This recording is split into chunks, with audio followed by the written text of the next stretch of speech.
In the search bar, type Software Center. Make sure it's a Software Center app.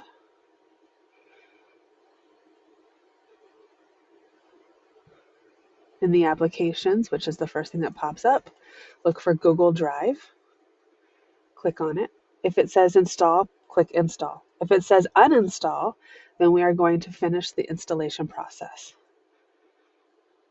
You're going to go to the Windows, search for Google Drive, click on it.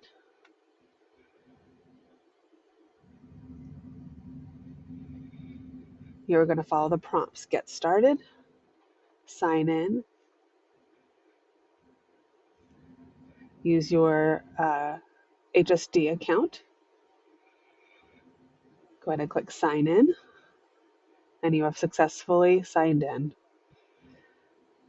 It will take a few minutes to pop up setting up for Google Drive. You're going to click next. You're going to click open Drive, and it should say everything is up to date, transferring your files. Click off that page, and you have successfully put Google Drive into your File Explorer.